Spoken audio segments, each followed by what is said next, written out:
Dans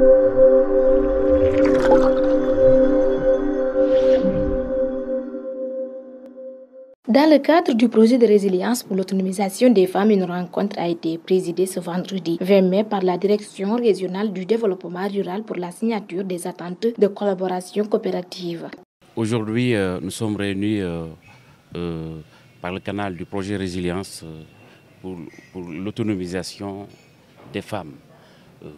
Donc aujourd'hui, il s'agit de renforcer les capacités des sociétés coopératives dans le cadre de l'assurance agricole. Aujourd'hui, au niveau de la Direction régionale du développement rural de Ziguinchor, nous sommes en train d'immatriculer les sociétés coopératives suivant l'acte uniforme de l'OADA. Avant, c'était la loi 8307. Maintenant, c'est la nouvelle loi qui est commune à 17 pays de la sous-région. Et on veut maintenant que les sociétés coopératives aient une nouvelle démarche. C'est une démarche purement économique. Un projet d'une durée de 5 ans qui va toucher 4 chaînes de valeur, dont le maïs, la banane.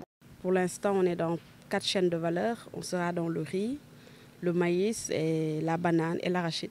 Et peut-être plus prochainement, on va introduire d'autres chaînes de valeur. Et là, c'est sous vraiment le financement de Affaires mondiales Canada, donc le Canada qui a financé ce projet qui va durer 5 ans. Donc on est là jusqu'en 2026 pour accompagner les structures techniques, mais aussi accompagner les coopératives à mieux offrir des services à leurs membres, à mieux prendre en charge les préoccupations des producteurs, mais surtout les préoccupations des femmes et surtout de la femme casamançaise.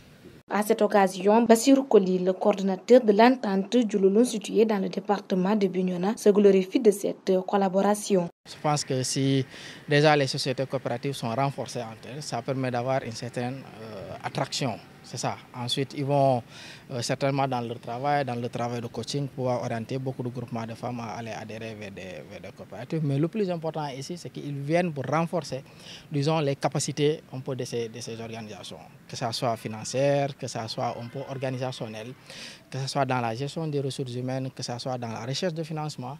Donc, je pense qu'à l'issue un peu de ce projet, les gens pourront en tout cas faire un grand pas en avant et pouvoir absorber maintenant tout ce potentiel de femmes, de jeunes qui sont un peu dans des organisations plus ou moins petites et chacun fait un peu son travail à côté.